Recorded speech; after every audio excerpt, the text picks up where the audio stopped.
Може би здравјето и не е се, но без здравјето за сите се ќе биде ништо. Новото издание на Медика Инфо е пред нас и уште еден интересен мотив да останете во наредниот временски интервал со информативните содржини кои што ги подготвивме за вас, а се однесуваат на подобрување на нашата здравствена состојба и се разбира задржување на оптималното здравје на секој организам.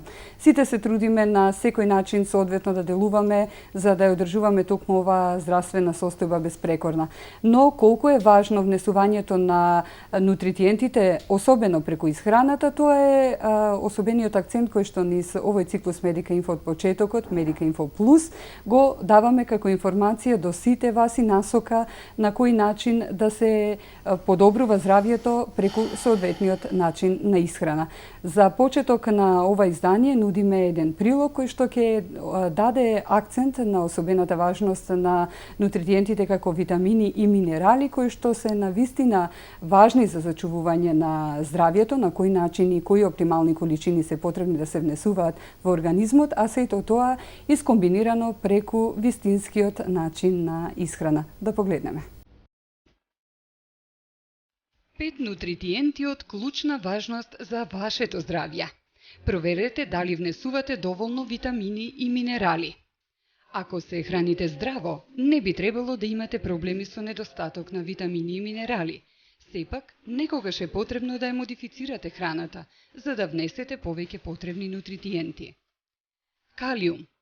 Калиумот е клучен минерал за функционирање на сивите клетки, ткивата и органите во човековото тело. Исто така, битен е за контролирање на крвниот притисок, а постојат и бројни докази за намалување на ризикот од шлок. Важен е за спортистите, бидејќи спречува воспаленија и грчеви во мускулите. Потребна количина 4700 милиграми дневно. Добри извори. Јадете многу овошје и зеленчук, како брокула, диња, тиква и банани. Овие намирници треба да ги јадете свежи, варени на пареа или печени, бидејќи варењето го уништува калиумот. Јод. Овој минерал е потребен за раст и развој, а е клучен за функционирање на тироидната жлезда и за добар метаболизам. Телото само произведува јод, па не мора секојдневно да го внесувате преку исхраната. Потребни количини 150 микрограма дневно, за трудници 250 микрограма, а за доилки 290 микрограма. Добри извори. Ако користите неодирана со во исхраната, јадете повеќе морски плодови, млечни преработки и јајца. Некои луѓе имаат потреба и за суплементи. Витамин Д. Витаминот Д е многу повеќе од зајакнуваш на коските. Постојат докази дека во одредени дози го намалува ризикот од многу видови рак, а штити од срцеви болести и диабетес тип 2. Една студија покажала дека луѓето со ниско ниво на витамин Д во крвта имаат 26% поголеми шанси за предвремена смрт. Добри извори. Најлесен начин да добиете витамин Д е да излегувате на сонце, но поради ризикот од појава на рак на кожа, многу дерматолози препорачуваат да се потпрете на храна и суплементи. Најдобар извор се масните риби, а докажано е дека една лажица масло од црн дроб на бакалар има 34 пати поголема количина витамин Д од препорачаните дневни дози. Во помали количини го има во телешкиот црн дроб, сирењето и жолчките. Витамин B12. Витаминот B12 е важен за енергијата и го јакне енергетскиот систем. Неопходен е во создавање црвени крвни клетки, а природно се наоѓа исклучиво во намирници од животинско потекло. Потребни количини 1,4 микрограма, 2,6 за трудници, 2,8 за доилки. Добри извори, разни видови риби и црвено месо. Магнезиум. Магнезиумот учествува во бројни телесни функции, од одржување на мускулите, нервите и срцето до регулирање на имунолошкиот систем. Потребни количини 320 мг за жени и 420 за мажи. Добри извори. Јаткастите плодови се најдобар извор на овој минерал, а најмногу го има во бадемите. Магнезиум содржи и спанаќот, бамијата, мешункастите плодови и интегралните житарки.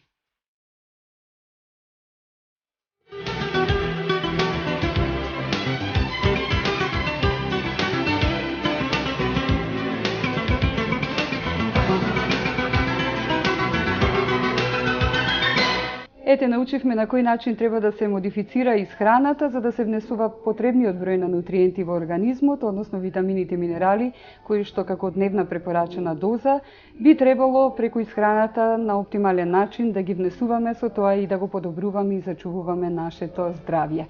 Но сето она што насочува на добро здравје и самиот организам кој што како фактор е навистина значаен, представува имунитетот. Токму за имунитетот денеска ќе зборуваме. Често знаеме да кажеме дека заради намалениот имунитет и нашата здравствена состојба се влошила, но што представува всушност имунитетот и на кој начин тој имунолошки систем делува во нашиот организам, ќе откриеме преку разговорот кој што денеска ќе го имаме во студио со нашиот гостин, доктор Николче Савески, доктор по општа медицина, представник на приватната здравствена установа Медикор во Охрид. Докторе, добре дојдовте.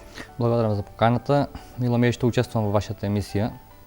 Сигурно дел од прашањата кои што денеска ќе ги поставиме во Медика Инфо ќе бидат вистинска насока до сите кои што сакаат да го подобрат имунолошкиот систем, сакаат да го збогатат нивниот имунитет, на кој начин имунитетот делува на нашето здравје, дали во позитивна или во негативна смисла ќе биде тенденцијата, значи на зголемување на прогресијата на одредени заболувања и она што секојдневно вашите пациенти како доктор по општа медицина ве прашуваат, дел од одговорите ќе ги имаме во нашиот денешен разговор. За почеток, да кажеме, докторе, општо што подразбираме под имун систем на организмот? Под имуниот систем подразбираме заштитните бариери како и механизмите со кои што организмот се стреми болестите и патогените да ги држи настрана од својата внатрешност фактички. Тоа е во кратки црти објаснето по однос на имуниот систем. На кој начин функционира имунолошкиот систем? Имунолошкиот систем вклучува на различни механизми. Обично тој се дели на вроден и придобиен. Вродениот сепак се самите бариери на организмот, кожата, слузниците и така натака. Придобиениот е фактички имунитет што го градиме уште од самото раѓање па до денес. Што ме значи како имунолошки систем најавен представува збир од сложен систем составен од бројни функционални делови. Сега би кажале кои се всушност функционалните делови на имунолошкиот систем. Да, како што кажав, точно тоа се представува точно вродениот, придобиениот и вродениот. Особено вродениот, како што кажав, представува вродениот е кожата, слузниците, заштитните механизми, фактички клетките, имуните клетки тука учествуваат исто. Другот, системата на комплементот, така, антителата го скената срж. Да, го скената срж, тоест целиот организам учествува како цело од самото раѓање, а придобениот имунитет всушност се самите антитела, градењето на антитела и имунитет према болести фактички. Тука имаме активен и пасивен. Во пасивниот обично например пасивен имунитет представува преку млекото на мајката, например, бебето што го добива имуниот систем во првите 6 месеци во период на доењето. А придобиениот е кога ќе се прележи одредена болест или после вакцинација, веќе градиме траен имунитет према таа болест за доста подолг период. Ова е она што на нормален начин функционира како имунолошки систем на секој организам. Меѓутоа, сето што би излекло надвор од овој контекст на работа на токму имунолошкиот систем, представува пореметување на имуниот систем кој што општо се нарекува нели пат на имунитетот. Што се случува тогаш во организмот?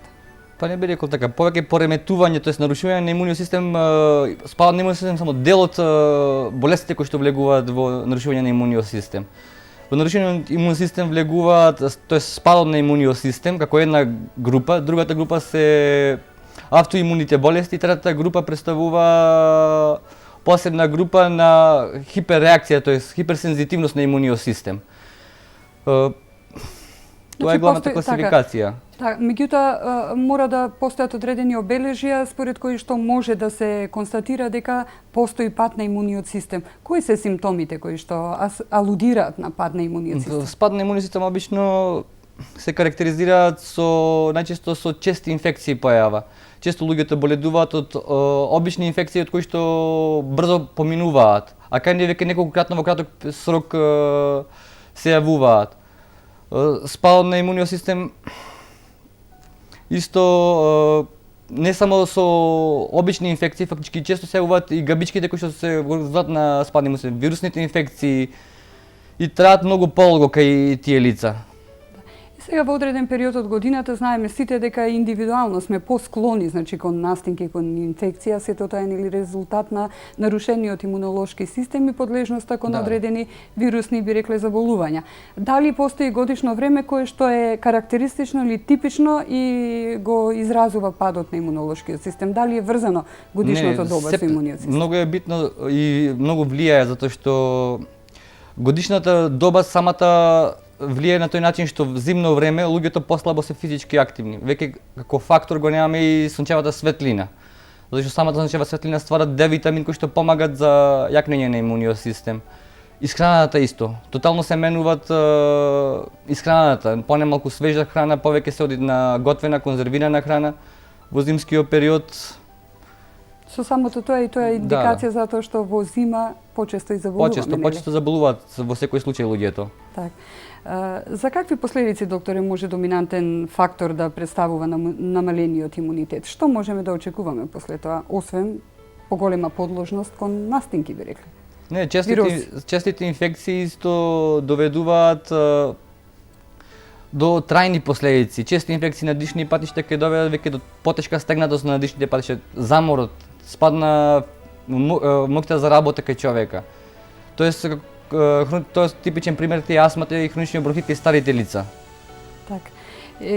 Сега што се наметнува како прашање после сите овие причини кои што ги кажавме за пад на имуниот систем и сите последици кои што може да се јават доколку истиот е нарушен и намален, или на кој начин можеме да го зајакнеме пак?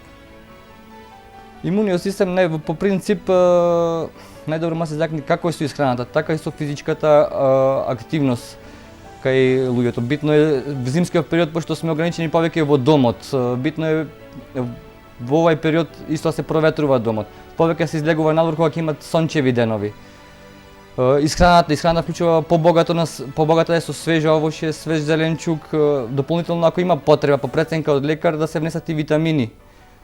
Во зависност од возраста на човека. Зборуваме во суплементарна форма. Да, во суплементарна форма. Да, во вид на таблетки. Силниот имунолошки систем е најдобар начин да се одбраниме од нападот на вирусите, на настинка или на грип, а сето тоа можеме да го подобриме доколку тие препораки соодветно бидат укажани и во вистински момент препорачани од страна на вас како општи лекари, а се разбира испочитувани од пациентите. Така.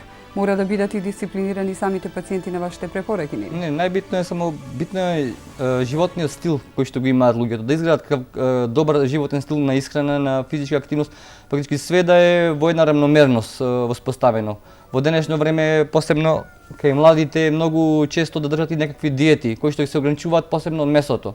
А месото представува еден голем фактор, тоа сорите витамини и протеини кои се потребни за дополнително зајакнување на имуниот систем. Во продолжение на нашиот разговор ќе кажеме уште неколку начини и облици на кои што може да го подобриме имуниот систем или превентивно да делуваме за да не дојде до нарушување на имуниот систем во организмот, а со самото тоа нели да превенираме од честата склоност кон настинки или грипови, односно кон одредени инфекции кои што може да се развијат доколку е намален.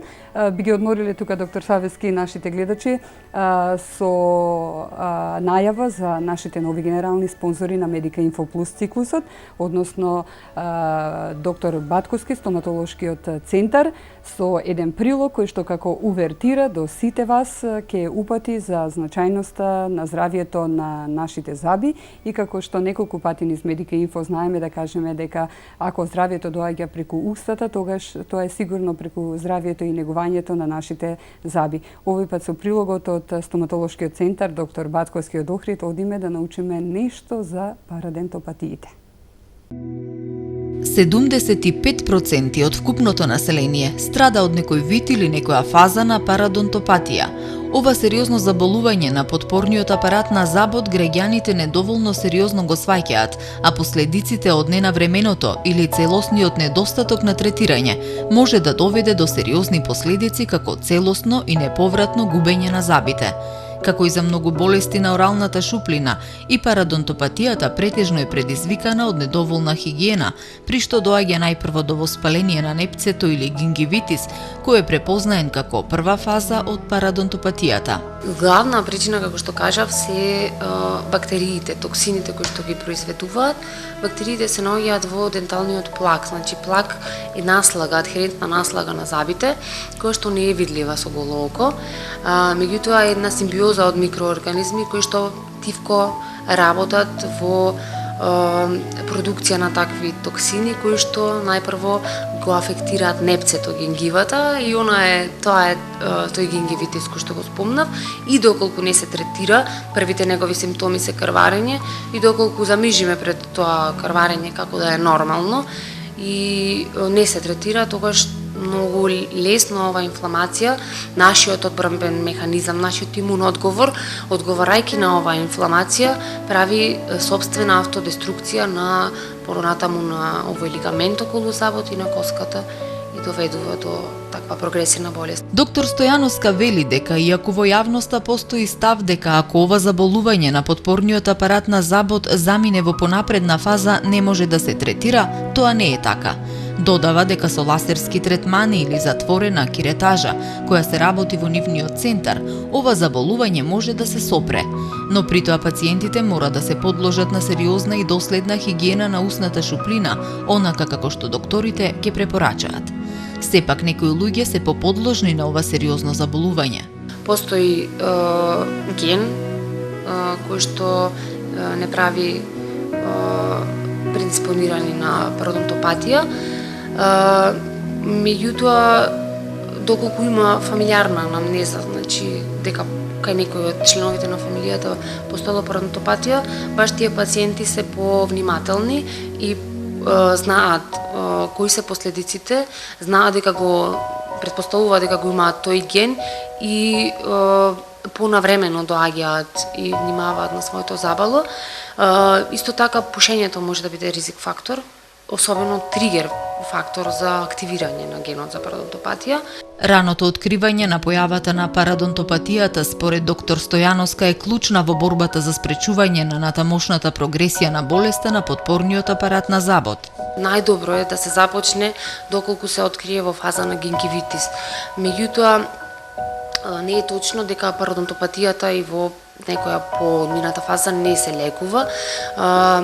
Всушност, третманот тогаш се однесува на одржување на нивото на степенот на прогресија, значи да се стопира прогресијата на болеста. И затоа што се смета дека со конзервативни методи не може да се врати она изгубено ткиво, дали од коска или меко ткиво. Тоа може само со хирургија. Меѓутоа, сепак, овие конзервативни методи се основни за стабилизирање на прогресијата на болеста и затоа најпрво се започнува со ултрасонично чистење на меките, тврдите наслаги, полирање на забите на експонираните корени, затоа што само полирана површина понатаму може да обезбеди реатечмент на гингивата. Доктор Стојановска информира дека ако пациентот не е доволно ажурен, не се придржува на советуваната строга хигиена на усната шуплина и се доведе до ситуација да загуби до 2/3 од забната коска, тогаш единствено решение за проблемот се вештачките импланти, за кои вели дека се поскапо, посложено и секако непосакувано решение. За ова да се спречи, редовните контроли на 6 месеци и чистење на плакот, кој е главен причинител за ова заболување, се доволни за да се спречи пародонтопатијата, без разлика дали имате наследен ген или не.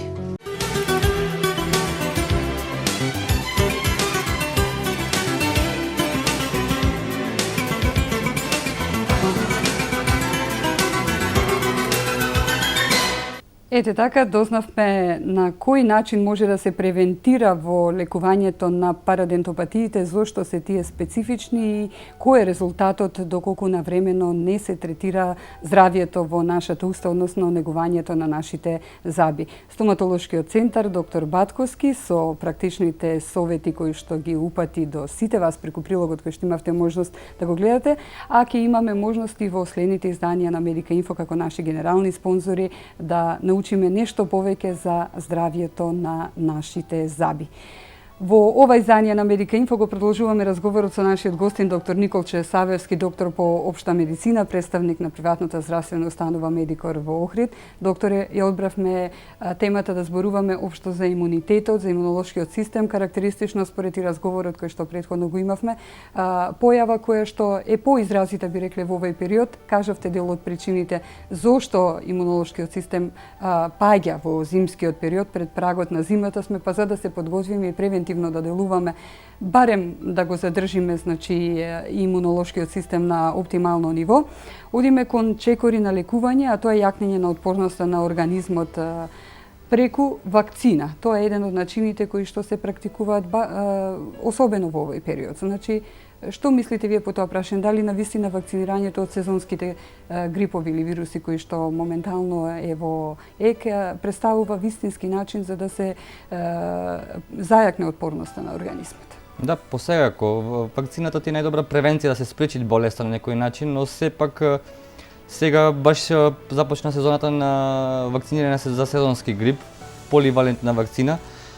Таа на некој начин помага, пошто сепак и да се разболе човек од грип, сепак е помине во доста поблага форма и доста со помалку последици, затоа што сепак грипот и после прележување 1-2 недели, тој може да остане омалаксаност и замор дури до 3 месеци може да има од самиот грип, затоа што сепак добро сите што се хронично болни се вакцинираат за самава зима која што доаѓа. Значи тоа за заштита, представува како, да. Прва заштита так. од грипот, кој што може да ја направат за сега. Она што понатаму би го кажале како главна улога, имавме можности на почетокот од нашава денешна емисија да кажеме дел за нутриентите кои што се од особена важност за нашиот организам. Тука се витамините кои што нели имаат главната улога во процесот на размена на хранливите материи во нашите организми, но недостатокот на витамините познато е дека може да доведе до пад на имунитетот, така? Да, денеска витамините се клучна улога, не само за подобро здраве што викаме и за јакнување на организмот, тие се битен фактори за имунитетот, пошто играат многу голема роља во модифицирање и регулирање на самиот имунитет, како и метаболитските процеси кои што учествуваат во самиот имун процес. Особено е битно, посебно сите витамини, нема да се исклучи дека само едни се битни, а другите не се битни. Сите како целост имаат ефект врз имуниот систем. Токму тоа сакав да прашам кои се основните витамини кои што служат за подобрување на имунитетот и би ве прашала за препорака за нивно внесување, но ете бидејќи сите се важни. Не може да се исклучи конкретно. Препорака за нивна употреба ви дале. Здрава и рационална исхрана, тоа е најбитното што може да се препорача за внесот на витамините. Пример, луѓето со општо сваќање е дека А витаминот го има во голема количина во морковот. Напротив, морковот има умерена количина, 100 грама морков имаат дневна количина која што е непотребна, а свинскиот џигер имаат 8-кратно повисока концентрација на А витамин. Затоа е битно сепак да се внесува помала количина и на месо во исхраната. Да. Меѓутоа, можат ли да бидат штетни витамините доколку неправилно се земат и што би се случило доколку се претера со нивно земање? Без разлика, значи, дали преку исхрана или суплементарно? Битно е само да биде преку исхраната нема да се постигне предозирање со витамини по голема степен. Особено само со таблети може да се постигне некој си значително предозирање кој ќе направи проблем. А секогаш може да се деси обично Б витаминот може да направи потешки нарушувања, тоа не треба да се претерува многу со таблети на своја рака земање, без консултација со лекар. И би сакала тука да ја дадеме особената важност на внесување, значи како што кажавте, на витамини во свежа состојба преку исхрана, преку свежата исхрана, компарирано со суплементарен внес преку таблетки на витамини. Суплементите се сепак само индикација од лекар од страна, а иначе не се за својрачна употреба, фактички на своја рака се земаат. Так. И сега кога зборуваме за витамините, нели нужно е да позборуваме и за минералите, за кои што исто така на почетокот од Медика Инфо кажавме во нашиот прилог, би кажали за минералите, значи каков е нивниот ефект конкретно на имунолошкиот систем, за што зборуваме денес? Минералите зборуваме тука и железо, магнезиумот, калциумот, фосфор, сите минерали имаат клучна улога, зашто тие помагаат како во резорбцијата, така и влегуваат во коензимите кои што влегуваат заедно со витамините. Не може и тие да бидат исфрлени, што се вика да речеш, не е поважен, понебитен. Посебно се битни магнезиумот, цинкот, кои што намалуваат со возраста. Тоест, колку повозрастен е човек, толку помалку го има во организмот. И има недостиг. И тој е битно кај повозрастните над 60 години што се лица, тие да го земаат обавезно во умерени дози.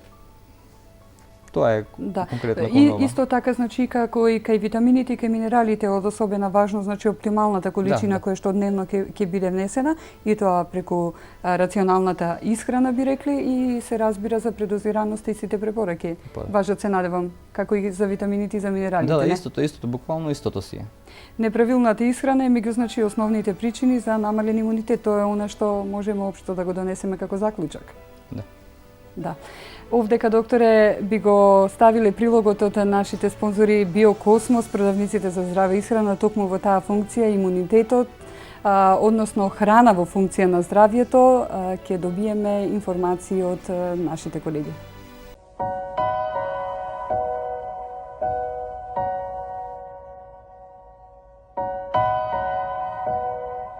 Поздрав за сите гледачи на Инфомедика Плюс емисијата. Зборуваме за здравата храна, зборуваме за една од најважните компоненти кога сакате да водите здрав живот. Сме во продавницата на Биокосмос тука во нашиот град. Надица Сона сега ќе ни посочи неколку производи кои што директно ќе ни помогнат во борбата против гриповите и настинките, нешто што ќе ни помогне многу полесно да го поминеме овој период, па ќе видиме од широката палета на производи што Надица ќе ни препорача. Здраво, добре дојдовте. Денеска ќе зборуваме за спирулината и за ацеролата. Спирулината представува алга која што е богата со витамини, минерали, аминокиселини, омега 3 и 6 масни киселини. И во спирулината многу е застапен хлорофилот. Таа е имунолошки многу јак производ кој што помага за подкрепување на имунитетот. Значи директно можеме кога ќе почне, кога ќе имаме настинка или превентивно да ги земаме? Може и превентивно, да, превентивно, а потоа и после тоа може да се зема затоа што и спирулината представува чистач на организмот. После примање на лекарствата и како детоксификатор може да точно служи. Така. Да, го зајакнува имунитетот. Ја намалува, спирулината може да се користи за намалување на телесната тежина. Многу е супер, за мами ќе настинат оние кои што сакат и ќе си имаат супер линија. Да. Потоа исто така спирулината помага во подобрување на работата на срцето, го намалува холестеролот, го намалува притисокот, помага исто за тие работи. Варењето на храната најмногу делува на целиот дигестивен систем, значи тоа желудот предпоставува. Да, и многу е добар и за тие работи. Варењето на храната и тоа значи најмногу е за имунитет, за стекнување на имунитет. Затоа во него што има железо, многу железо, магнезиум, калциум, цинк, фосфор. И сето тоа доведува до подобар имунолошки систем. Да, Како се зема?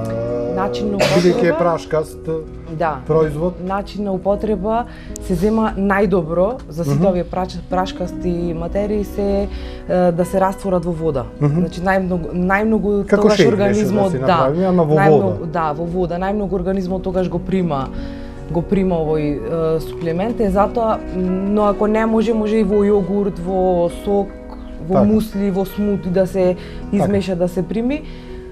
Значи, примањето е такво. Следното... Наутро? Најбој наутро, нагладно.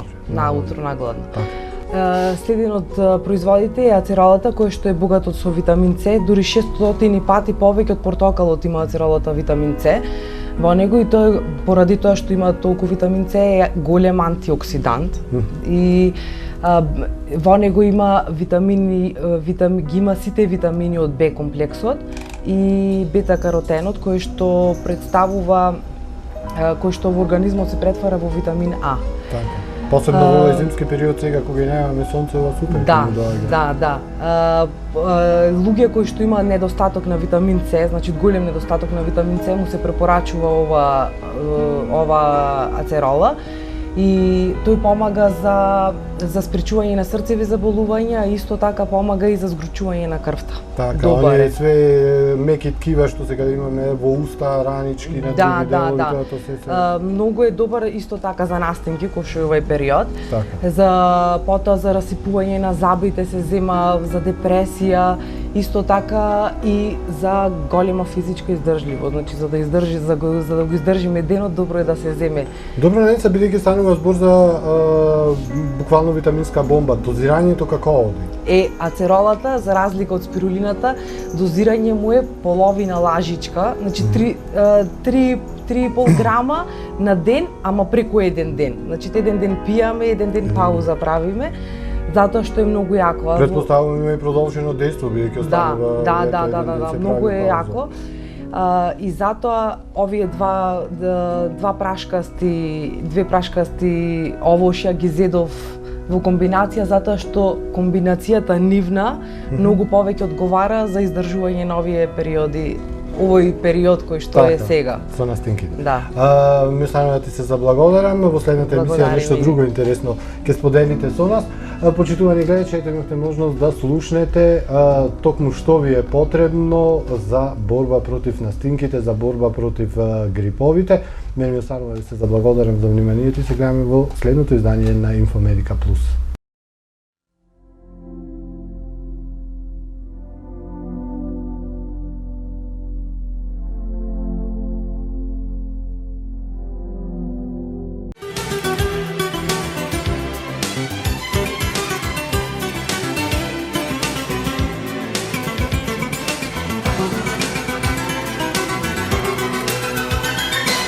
Ете така, Биокосмос ни дадоа дел од нивните палета на производи, односно препаратите кои што се како храна во функција на здравјето и го подобруваат нашиот имунолошки систем, токму темата за која што денеска зборуваме со доктор Николче Савевски, доктор по општа медицина.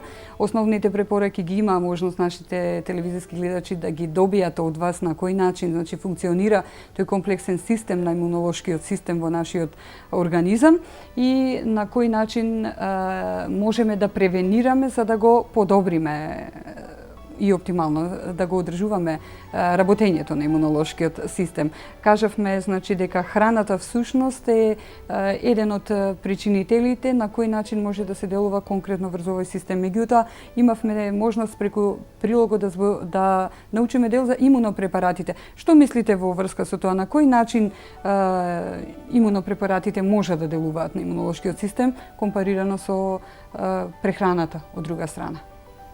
Тие се само дополнување, тие се дополнување само на основното. Зашто сепак во денешно време повеќето луѓе не се ни многу осврнуваат колку јадат и како јадат. Колку правилно се хранат. Затоа тие во зависност од преценката на лекарот е потребно кај многу луѓе да земаат некој суплемент во секој случај. Во секој случај значи вашата препорака општо закон идеална исхрана кај ниту еден човек не може да се најде идеален режим во денешно време. Затоа е потребно во одредена мера да се земаат суплементи. И сега, која е храна? Би можеле да издвоиме која е храна која што е подобна за добар имунитет? Рационална исхрана. Не можеш да кажеш дека едно е подобро од друго, кога секој си имат своји квалитети на некој начин. Така. Може ли да се превенира, докторе, при пат на имунитет? Како што кажаме, вакцините се превенцијата, правилната исхрана, физичката активност. Правилниот начин на исхрана и живот, на физичка активност, тоа се постулатите на доброто здравје во секој случај. Да, повторно ќе се навратам на тие имунопрепарати кои што најчесто се земани од страна на пациентите, сигурно и вие можеби дел им сугерирате, тука се пивскиот квасец, јаворовиот сируп, нели, алоe верата, рибиното масло кое што е општо познато. Да. Што се тие имунопрепарати? Рибиното масло е доста препорачливо, например, кај повозрасната популација, кај децата исто. Во кој период може да почне да се зема превентивно? Рибиното масло, кај возрастните лица над 60 години, обично може и преку цела година се оди со нив. Рибиното масло, пошто имат и Д витамин, содржи помала количина и може содржи и омега има во него. Дори тоа е битно сепак и повозрастната популација. Исто и за децата е битно. Алоето е посебно многу добар имуномодулатор. на имуниот систем. Го зајакнува, го подобрува, ги намалува и алергиските реакции воопшто. Така. Пиевскиот квасец исто така? Пиевскиот квасец исто си е и тој. Б витамин, комплекс на Б витамин има голема количина во него. Значи благотворноста на сите Благотворноста на сите си имаат своја благотворна, да. Да. Меѓутоа битно е да се напомене дека не можеме сами да процениме од што и во колка мера треба да се зема. Да, направи лекар што е потребно, познавајќи го пациентот лично и неговиот начин на живот и исхрана кој што го има. Да не се зема значи никакви имунопрепарати или да не се за да не се постигне некое предозирање после, затоа што обично предозирањата се потешко препознаени од страна на лекари, затоа што ниту пациентот ако зема некој суплемент, обично него ни соопштува на лекар, затоа што мисли дека не прави некоја штета. Обично ако се постигне со тек на време, обично предозирањето може се постигне после 6 месеци или година некаде. Не може за кратко време се постигне предозирање. Забележавме која е важноста на оптималниот имунолошки систем, на кој начин можеме да превенираме со него и на крај значи да забележиме дека зајакнувањето на имунитетот можеме да го направиме и со одредени имунопрепарати, меѓутоа со лекарска консултација. Така. Се дисциплинирани ли нашите пациенти во тој поглед? Водат ли грижа за да го зачуваат своето здравје, за да не би дошле до ситуација да дојдат кај вас веќе кога е сме нација кој што не мислиме многу на превенцијата. Обично кога ќе имаме проблем, тек тоа се јавуваат на лекар луѓето. Да побараат некој совет, тек кога се јави некој проблем. Да, но денеска бевте со цел тука превентивно, давајќи насоки до телевизискиот аудиториум на кој начин да се превенира за да не дојде до влошување на здравствената состојба. Тоа е за вас помалку работа, но поголема благодат.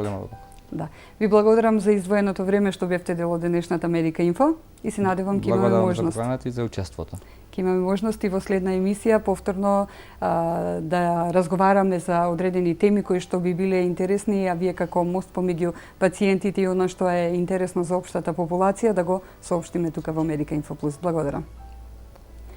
Наш гостин денеска во Медика Инфо, доктор Николче Савевски, доктор по општа медицина, зборувавме за имуниот систем, на кој начин можеме да превенираме и да не дозволиме да дојде до нарушување на компактноста на овој имунолошки систем кој што може да доведе до нарушување на нашата здравствена состојба. Ова е актуелен период, време во кое што настинките и гриповите се особено изразени, затоа доколку најдовте дел од интересни содржини преку нашиот разговор со доктор Савевски денеска, ќе ги практикувате и навремено ќе спречите да дојде до влошување на вашата здравствена состојба, барем за овој нареден зимски период. Да бидеме спремни и подготвени, затоа што може би здравјето и не е се, но без здравјето за сите се ќе биде ништо. Пријатна вечер и секое добро со Медика Инфо Плюс наредната недела.